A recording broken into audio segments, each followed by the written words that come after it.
Hello dear geekers! Surely most of you have already seen the Coco movie, and surely many of you too, like me, have already cried like Mary Magdalene with this movie. Obviously, this is because Pixar presented us with an emotionally powerful story that touches sensitive fibers in us, particularly Mexicans, as it deals with our traditions. However, much of this emotion comes from the song Remember Me, composed by the couple Robert Lopez and Kristen Anderson Lopez, who, by the way, have composed other songs like Let It Go from Frozen. That's why in this video we're going to analyze why this song is so emotional. Before we start, I remind you that on my YouTube channel, I have other musical analysis of movies that might interest you, so it would help me a lot if you subscribe to my channel so I can upload content more often. It should be clarified that we are particularly analyzing the Lullaby version, the one sung by the character of Gael Garcia Bernal in the movie, but the other versions are also based on this harmony. That said, let's begin. Well, to understand the emotional root of this song, we have to analyze the theme in two ways, harmonically and historically. Let's start with the harmony of the song. The song is basically a vocal melody, that is the sung part, over chords on an acoustic guitar. And the first thing we need to know is what the hell is a chord? If you ever tried to learn to play guitar, you'll remember that chords are those difficult positions that your fingers face and that at first never come out right. Really, a chord is a combination of 3 or more notes that are played at the same time, and that serve as the basis for the vast majority of music we know.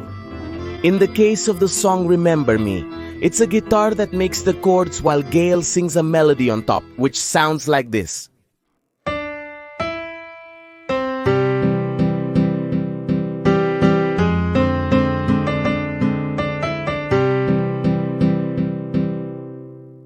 Now, you've probably heard someone say that a song is in C, or maybe that it's in F.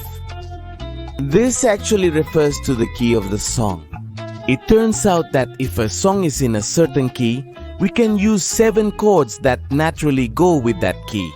What you see on screen are the chords that naturally match the key of C. Each key has different chords. Let's say each of these 7 chords is like a color that the composer knows he will inevitably combine with his theme. And each of these chords or colors we call degrees.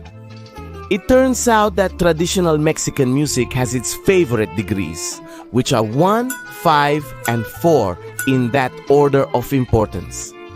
If we are in the key of C, those chords would be C, G, and F. And the following examples of songs use only these 3 colors.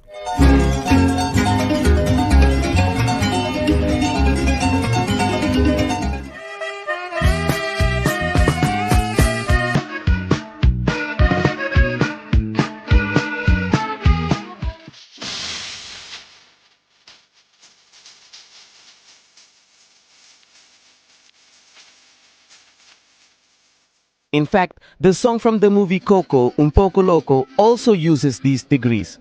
Since we saw that there are certain patterns that repeat in traditional Mexican music, let me tell you that degree 1 is the most important of all, as it feels like coming home. And it's precisely that feeling that makes Remember Me such a powerful song. But what do I mean by it feels like coming home? Well, if I play this group of chords,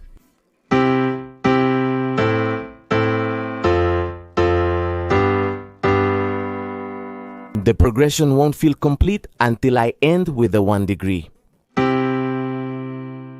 That is coming back home. Let's listen again.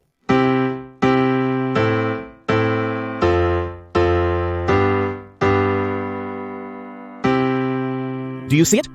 Ending with a 1 gives us a pleasant sense of closure. Turns out Remember Me starts with a 1.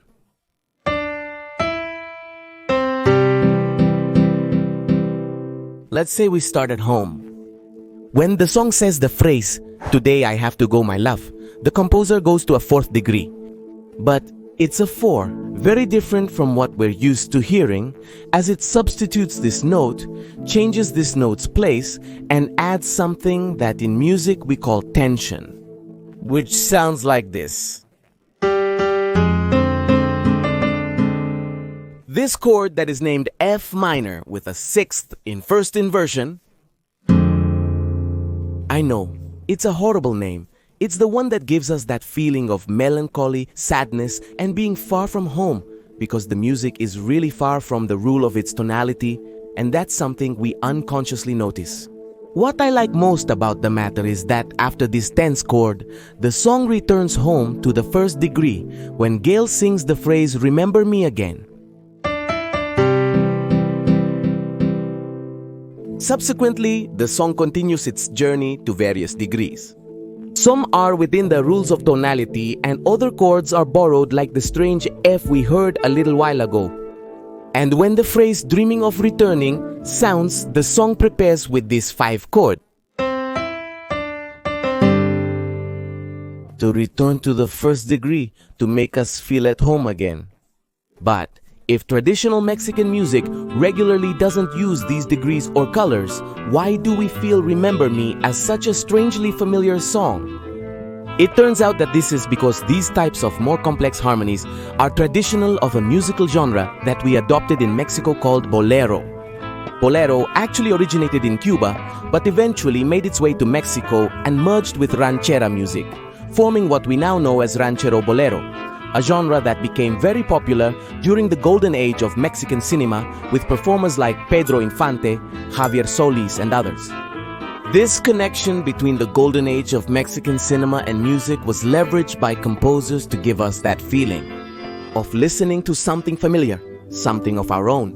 But despite these cultural connections and very well composed music being fundamental to awaken these emotions within us, we must not forget that none of this would have been possible if the story hadn't captured that essence of our customs and traditions. Because here in Mexico, hope seems to have rhythm, and for some strange reason, it seems to dance with the nostalgia of tradition. Through music, we express pain, sadness, or joy, and very often we express all of this at the same time. Perhaps a large part of our popular music uses these 3 colors a lot, but it combines them in such a way that it creates an infinite range of possibilities, sensations, and above all, emotions. That's all for today, geekers. I hope you liked this video analysis of the movie Coco and that you subscribe to my channel for more videos. I am Go, the Geek Monitor, and see you later.